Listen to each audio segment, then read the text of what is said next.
छोटी छोटी बातें, मेरे प्रवचनों में बातें हाथियों की कम होती है, मच्छरों की ज्यादा होती है, और मैं इस दुनिया को मच्छरों से बचाना चाहता हूं। हाथी से तो बच जाओगे, ध्यान रखना। मान्यवर, बड़ी बड़ी बातें पंडितों से पूछना, बड़ी बड़ी कुरान की गहरी बातें मुल्ला मौलवियों से पूछना, मेरे से नहीं। मैं तो छोटा आदमी हूं, छोटी बातें मुझे आती है, ज्यादा बड़ी नहीं आती है। लेकिन एक बात याद रखना, मेरी छोटी बातें यदि तुमने ध्यान से अपने जीवन में उतार ली तो इसके परिणाम बहुत बड़े तुम्हारे जीवन में नजर आएंगे। आपके जीवन में बहुत बड़ा परिवर्तन नजर। छोटी बातें हैं, ध्यान रखिए। फांस बहुत छोटी होती है लेकिन पीड़ा बहुत गहरी किया करती है। अरे तलवार का घाव उतना दर्द नहीं देता जितना छोटी सी फांस आदमी के जीवन में पीड़ा दी। छोटी छोटी बातें ध्यान रखिए, इनसे आपके जीवन में परिवर्तन आएगा। और ये बस सोचो कि ये बातें शास्त्रों में नहीं लिखी हुई हैं, बातें शास्त्रों की ही हैं, कहने का तरीका अपना अलग अलग है। यही बात तो शास्त्रों में कहा, लड़ो मत, अहंकार मत करो, गुस्सा मत करो, व्यवहार अच्छा रखो। शास्त्र भी यही बोलते हैं और मैं भी यहाँ पर यही बोलता हूँ। शास्त्रों की बातें जब तुम पढ़ोगे समझोगे। एक आदमी कल मेरे पास आए, बोले महाराज आपने तो आज मेरे ऊपर प्रवचन कर दिया। अरे मैंने कहा मैं तो तुझे जानता भी नहीं, तेरा नाम नहीं मालूम, तेरा परिचय नहीं मुझे, तेरे ऊपर कैसे कर दिया? बोले जब से प्रवचन में आ रहा हूँ जितने भी प्रवचन करते हो ऐसा लगता है मुझे टारगेट बना के। ध्यान रखना, समस्याएं सबकी वही हैं। दो चार समस्याएं हैं जीवन में। यदि मैं आपको पेन कॉपी दे दूं और कहूं कि बताओ तो अपनी जिंदगी की समस्याएं लिखो, दो चार ही लिख पाओगे, 10 लिखने में पसीना आ जाएगा। आदमी को प्रॉब्लम कितनी है, वही छोटी छोटी समस्याएं हैं। आदमी के पास क्या नहीं है, यदि एक लिस्ट बनाया जाए तो जो नहीं है वो बहुत कम होगा और जो है वो बहुत ज्यादा हुआ करता है आदमी के पास। विचार करिए, लेकिन 4 चीजों के लिए जिंदगी बर्बाद करता है। 4 चीजें, छोटी मोटी समस्याएं। ध्यान रखिए, एक छोटी सी चिंगारी पूरे जंगल को जला के राख कर देती है। और एक चिंगारी ने सूरत में, मालूम है आपको, कितने बच्चों की जान ले ली। ध्यान रखना, जीवन की आखिरी सांस तक ईमानदारी से जियो, जिंदगी की जंग लड़ करके जियो। जिंदगी उसी का नाम हुआ करता है। मरने की बातें मत करिए, ध्यान रखना। एक बात मैं आपसे पूछूं, रात के अंधेरे में दिया बुझा दोगे तो अंधेरा बढ़ेगा या मिटेगा? आपसे पूछना चाहता हूं। अंधेरों में दिया बुझाओगे तो अंधेरा और गहरा हो जाएगा। जिंदगी में निराशा उदासी के अंधेरे छाए हैं और जीवन का दिया बुझा लोगे तो अंधेरे मिटेंगे नहीं मेरे भाई, अंधेरे और लंबे और गहरे होते चले जाएंगे। दिया बुझाना कोई समझदारी का काम नहीं होता है। आदमी आत्महत्या करने को तैयार हो जाया करता है। और एक बात याद रखना, कोई व्यक्ति यदि आत्महत्या करता है, सुसाइड करता है ना, तो फांसी के फंदे पे वो अकेला नहीं झूला करता है। देखने को तो लगता है कि अकेला आदमी मर गया, दुनिया से चला गया। नहीं मेरे भाई, जब कोई आदमी फांसी के फंदे पर लटकता है, अकेला वही दम नहीं तोड़ता है, दम तोड़ती है उसके आंगन में उतरने वाली एक एक खुशी दम तोड़ा करती है। वो जब कोई आदमी दम तोड़ता है, फांसी लगाकर आत्महत्या करता है, वो अकेला नहीं मरता, मरता है किसी नारी का सुहाग, मरती है किसी माँ की ममता, मरता है किसी पिता का ताकत, मरती है किसी बच्चों का भविष्य। एक फांसी पे नहीं झूलता है, बच्चों का भविष्य भी फांसी पे लटक जाता है, माँ की ममता फांसी पर लटक जाती है और किसी अबला का सुहाग फांसी पर लटक। एक की मौत नहीं होती है। और हकीकत बताऊं सूरत वालों, फांसी लगाकर, आग लगाकर जो आत्महत्या करते हैं, जो लोग मर जाते हैं, हकीकत में मौत उसकी नहीं होती, मौत तो उनकी होती है जो जीवित रहा करते हैं। ध्यान, कभी दुनिया में हकीकत में देखा जाए तो ज्यादा बातें करने जैसी भी नहीं होती।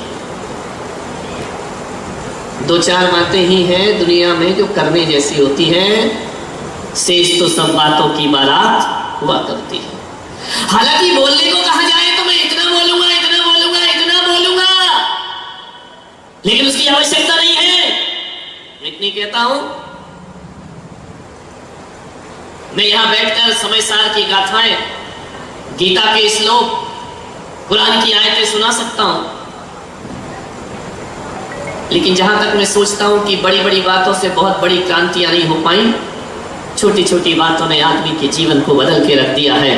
बातें बहुत छोटी हैं और बातें यदि करने बैठ जाओ तो ज्यों ज्ञानी की ज्यों केले के पात में पात पात में पात, ज्यों केले के पात में पात पात में पात, और त्यों ज्ञानी की बात में और बात बात में बात, बात पे बात निकलती जाती है। सही होगा या नहीं? ये तो दूसरी बातें करूंगा, फिर विचार करना है।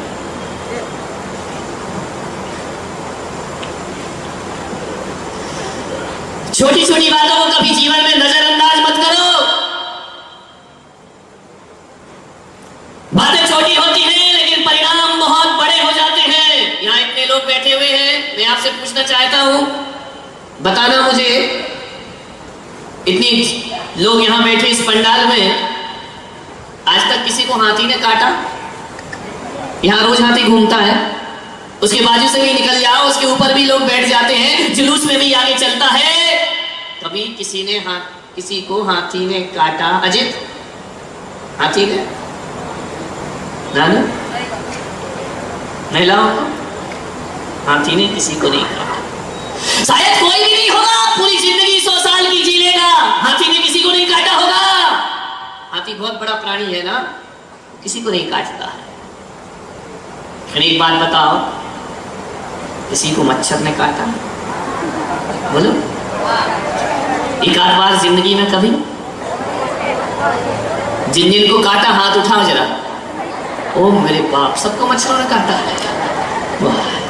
हाथी ने किसी को नहीं काटा और मच्छर ने सबको काटा है। इसलिए मैं कह रहा हूं, मच्छर बहुत छोटा है और हाथी बहुत बड़ा होता है। और कभी कभी जिंदगी में बड़ी बड़ी समस्याएं वो नहीं बनती जो छोटी समस्या बहुत बड़ी बन जाती। हाथी किसी को नहीं काटता है, लेकिन एक मच्छर काट दे, और वो भी डेंगू काट दे, मलेरिया काट दे, बड़े से बड़े एक इतना सा मच्छर, 1 इंच की भी उसकी हाइट है, आपका है ना? नहीं है। 1 इंच का भी वह मच्छर नहीं होता है, लेकिन एक छोटा सा मच्छर 5 फीट के आदमी को पलंग पर लिटा दिया करो। एक मच्छर लिटा देगा आपको पलंग पे, ध्यान रखना। डेंगू का काट ले, मलेरिया का काट ले, चिकनगुनिया हो जाए, आदमी का उठना मुश्किल हो जाएगा। ध्यान रखिए, एक छोटा सा मच्छर, छोटे लोगों को नजरअंदाज मत करिए, छोटे लोगों को छोटे में मत लीजिए, छोटी बातों को छोटी कह करके छोड़िए। लापरवाही मत करना जिंदगी में। ये मत सोचना अरे वो छोटा सा क्या कर लेगा हमारा, बहुत कुछ कर लेगा। कई लोग तो डेंगू में ऐसे घायल हुए कि दुनिया से चले। हाथी से ज्यादा खतरनाक, बोलो, मच्छर होता है। संभल के रहो मच्छरों से। मच्छर, हाथी हर गली में नहीं मिलेगा, मच्छर हर गली में, हर मोहल्ले में, हर जगह मच्छर मिलेगा। घरों में मच्छर मिलेगा, ऑफिस में मच्छर मिलेगा, और तो और अब मंदिरों में भी मच्छर है। देखा मच्छर कहां नहीं, हर जगह मच्छर है। मच्छरों से सावधान। हमने ये तो सुना है कि बच्चों से ना बने तो बच्चे अलग हो जाते हैं, पत्नी से ना बने तो तलाक हो जाती है, लेकिन आज तक किसी माँ ने अपनी औलाद को तलाक नहीं दी होगी। ध्यान रखना। अरे गरीबी में भी साथ रहती है और अमीरी में भी माँ साथ निभाया करती है। वह खुद गीले में सो के बच्चे को सूखे में सुलाती है और खुद भूखी रहकर औलाद को रोटी खिलाया करती है। अरे एक रोटी घर में हो, बेटा भूखा हो तो माँ बेटे को खिलाती है। बेटा कहता है माँ तू खा ले, नहीं आज चतुर्दशी है, आज मेरा उपवास है, आज मैं नहीं खाऊंगी। ध्यान रखना, खुद भूखे रहकर तुम्हें पालती है। जब तुमसे चलते नहीं बनता था, माँ ने उंगली पकड़ के चलना सिखाया था। तुम तो अपने दम पे चलना भी नहीं सीख पाए मेरे भाई। तुमसे बोलते नहीं आता था तो इस माँ बाप ने बोलना सिखाया है। ये माँ बाप ना होते तो जानवरों की तरह मिमियाते रहते, शब्द तुम्हारी जुबान पर ना आते। अरे तुम्हें तो खाना भी नहीं आता था, वह खाना भी माँ ने खाना सिखाया है। अरे नादानो, तुम्हें तो कपड़ा पहनना भी नहीं आता था, वह कपड़ा पहनना भी तुम्हें तुम्हारी माँ बाप ने सिखाया है। ध्यान रखिए, आज तुम जो कुछ भी हो, तुम्हें क्या आता था बचपन में, सबसे पहले तुम्हें माँ बाप ने सिखाया है। ध्यान रखिए। मान्यवर, इलाज हुआ, बेटे ने कहा माँ तू पूरी तरह से ठीक है, ये सारी रिपोर्ट है। मैं ठीक हो गई? बोले हाँ। माँ ने पकड़ा बच्चे को, उसका माथा चूम लिया कि बेटा तेरे जैसी औलाद दुनिया में किसी को नहीं मिल सकती है। उसने कहा माँ एक काम कर। बोले क्या? तो बोले पूरी तरह ठीक हो गई, अब तू गांव वापस चली जा। माँ ने सुना गांव वापस चली जाऊं? क्यों बेटा? नहीं नहीं चिंता मत कर, देख मैं भी डॉक्टर हूं, तेरी बहू भी डॉक्टर है। माँ एक बात बता, कैसे हम तुझे समय देंगे? रात दिन हमारी कभी भी ड्यूटी लग जाती है। गांव तुझे बहुत अच्छा लगता है ना? माँ के कान में शब्द ऐसे लग रहे थे जैसे कोई गरम गरम शीशा डाल रहा हो नाकों कानों में। उसने कहा बेटा मैं गांव चली जाऊं? बोले हाँ माँ गांव चली जा, जब भी बीमार हो ना ये बेटा है ना आएगा तेरा इलाज करेगा। माँ ने कहा कि मैं जाऊं? बोले हाँ ठीक है, कल सुबह की गाड़ी से मैं चली जाऊंगी। माँ ने अपने सूटकेस तैयार किया। बोले बेटा मैं आज जाऊंगी? बोले हाँ माँ चली जा। वो जैसे ही जाने लगती है वह डॉक्टर बेटा अपने कोट में हाथ डालता है। माँ सोचती है कि कुछ किराया देगा, कुछ भरण पोषण देगा। वो रुपया नहीं देता, वो एक कागज का टुकड़ा देता है और कहता है माँ 8 दिन तेरा इलाज हुआ है ना, उसका बिल काउंटर में जमा करके जाना।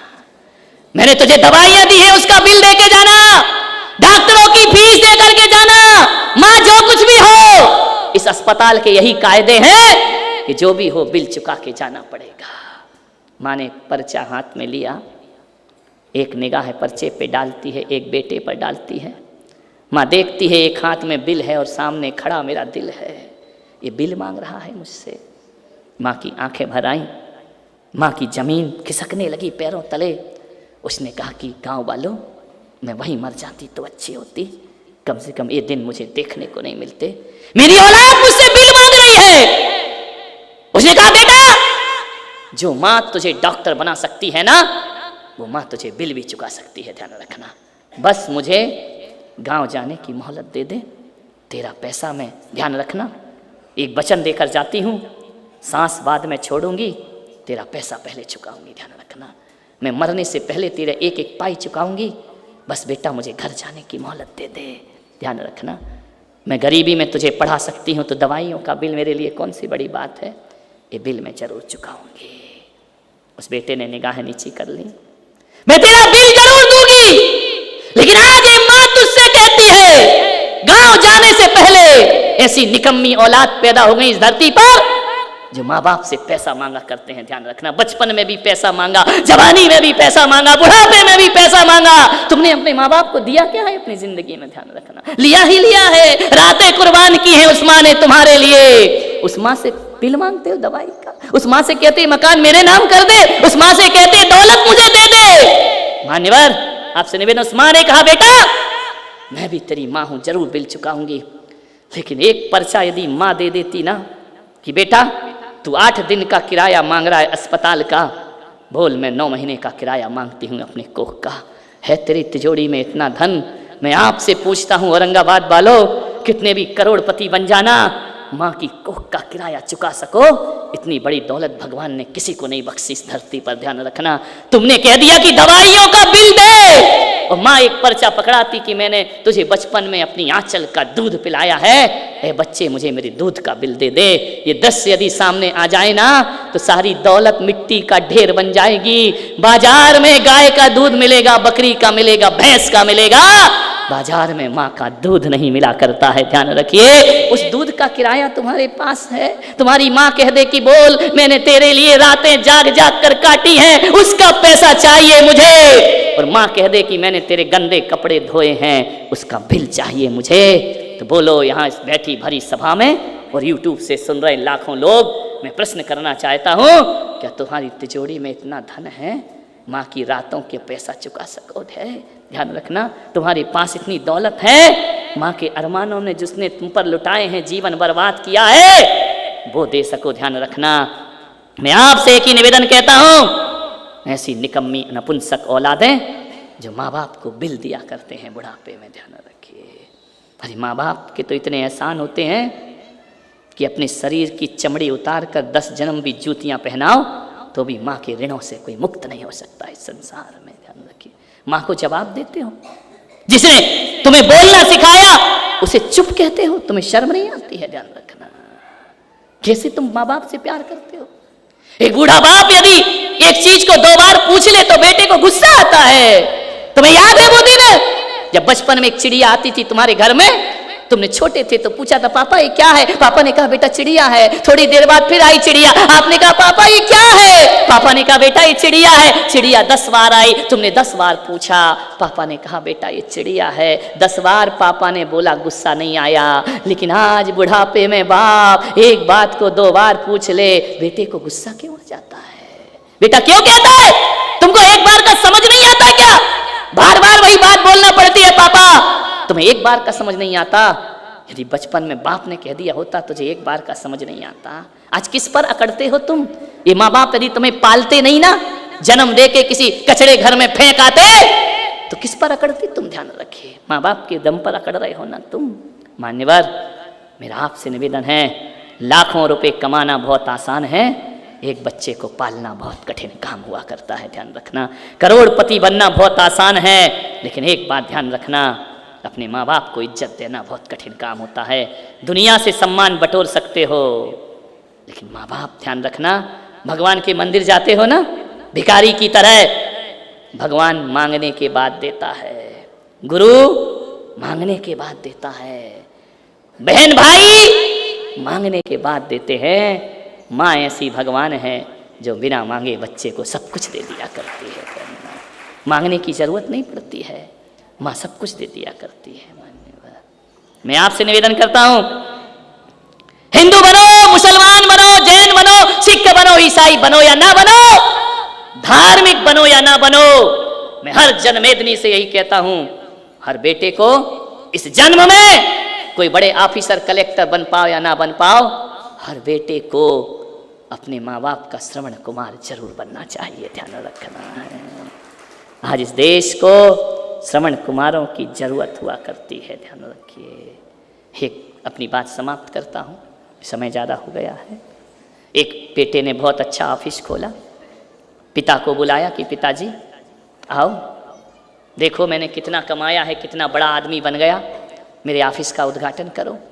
पिता गया, जैसे ही गया पिता देखा कि मेरे बेटे ने बहुत कुछ कमा लिया, इतना बड़ा ऑफिस बना लिया है, इतना बड़ा व्यापार खड़ा कर लिया। मालूम है, उस बेटे से उस पिता ने पूछा कि बेटा एक प्रश्न कर सकता हूँ तुझसे? बेटे ने बोला करो। बोले कि दुनिया में सबसे ज़्यादा किस्मत वाला कौन होता है? सबसे ज़्यादा सौभाग्यशाली कौन होता है? उसने कहा पिताजी सबसे ज़्यादा सौभाग्यशाली। बोले आज तूने इतना बड़ा ऑफिस बनाया है, तो एक बात बता बेटा, इसमें तूने किसकी दम पर बनाया? उसने कहा पिताजी मैंने अपनी दम पे बनाया, मैंने ही सब कुछ किया है, मैंने ही मेहनत की है, मैंने ही सब कुछ किया है, मैं ही सब कुछ हूँ इस दुनिया में, मेरे से बड़ा दुनिया में कोई नहीं होता है। पिता ने कहा शायद कमा के अकड़ आ गई होगी। पिता को किसी और उत्तर की अपेक्षा थी, बेटे ने कोई और उत्तर दे दिया। बोले पिताजी जो भी है ना इस दुनिया में वो सब मेरी बदौलत है, सब मैंने किया है, सब मेरे से हुआ, ये व्यापार मेरा है, सब कुछ मेरा है। पिता ने कहा ठीक है बेटा, तू कुछ बदल नहीं गया? बोले नहीं पिताजी, मैं कहाँ बदला हूँ, जो कुछ भी है ना वो सब मेरा है। पिता ने कहा ठीक है। पिता जाने लगा, बेटे ने कहा इधर आओ पिताजी, मैं समझ गया तुम अंदर क्या सोच रहे हो, तुम यही सोच रहे ना कि मुझे अकड़ आ गई, लेकिन मैं कहता हूँ पिताजी मेरे से बड़ा मेहनती, मेरे से बड़ा सक्सेस आदमी और मेरे से बड़ा किस्मत वाला इस दुनिया में कोई नहीं हो सकता है, मैं ही सब कुछ हूँ। बोले क्यों बेटा, ऐसी भाषा क्यों बोल रहा है? बोले आज जो इतना बड़ा सौभाग्यशाली हुआ हूँ ना, इसलिए हुआ हूँ कि मेरे पास तुम्हारे जैसे पापा हैं, ध्यान रखिए, तुम्हारे जैसे पिता हैं, इसलिए आज मैं इतना बड़ा हुआ हूँ। और जो मैंने कहा ना कि मैं सबसे बड़ा सौभाग्यशाली हूँ, सौभाग्यशाली इसलिए हूँ पापा कि तुम्हारा आशीर्वाद मेरे सिर पर है। ध्यान रखना, एक घड़ा कितना भी बड़ा हो जाए पापा, उसने घड़े के पास ले गया, इस घड़े का पानी देखो पापा, ये मिट्टी का घड़ा कितना बड़ा है, बेटा तू इतना बड़ा हो गया। बोले मैं घड़े के बराबर बड़ा हो गया हूँ, लेकिन एक बात याद रखना पापा, घड़ा कितना भी बड़ा हो जाए, उसके मुंह पे जो ढक्कन होता है ना बहुत छोटा होता है। लेकिन पापा ये बड़े घड़े की कीमत घड़े से नहीं होती है, ये ढक्कन इसके ऊपर नहीं होता ना तो आज ये पानी, घड़े का पानी पीने लायक ना बचता। आप, मैं घड़ा हूं, आप मेरे सिर पर रखा हुआ ढक्कन है, और आपने मेरे ऊपर बैठ करके जैसे इस घड़े के पानी में कचरा ना गिर जाए, ये ढक्कन का काम हुआ करता है, और बेटे की जिंदगी बर्बाद ना हो जाए, ये बाप का काम हुआ करता है। ध्यान रखना, आप भले ढक्कन की तरह छोटे हैं, लेकिन मेरी कीमत मेरी चौड़ाई से नहीं, आपकी ऊंचाई से मेरी कीमत हुआ करती है। आप मेरे सिर पर आकर बैठे हैं पापा, मेरे से बड़ा सौभाग्यशाली इस धरती पर मैं कह सकता हूं कि इतने सौभाग्यशाली तो आप भी नहीं होंगे जितना मैं हूं कि मुझे तुम्हारे जैसे पिता प्राप्त हुए हैं। मान्यवर, मैं आपसे निवेदन करता हूं 4 घंटे 6 घंटे पत्नी को दो, बच्चों को दो, लेकिन एक निवेदन आपसे है, घर जब लौट करके आओ ना, आधा घंटे अपने माँ बाप को दिया करो, आधा घंटे बस, केवल आधा घंटे दिया करो कि माँ तू कैसी है, सारे दिन इंतजार करती है वो तुम्हारा। 2 शब्द नहीं बोल सकते हो, मत लाना नए कपड़े, मत लाना आभूषण। कभी माँ से जाके पूछते हो माँ तूने खाना खाया, माँ तूने भोजन किया? माँ तो 10 फोन लगाती है, बेटा तूने खाया या नहीं खाया? एक बार पूछना। और एक काम कर लेना, आपसे इतना ही निवेदन है, ये पुलक सागर करता है, जब तुमसे खाते नहीं बनता था तो माँ ने ग्रास बना के खिलाया था, जब लौट कर घर आओ तो एक नियम ले लेना, जब तक अपनी माँ के मुंह में एक ग्रास नहीं रखूंगा तब तक मैं भोजन ग्रहण नहीं करूंगा। ध्यान रखना।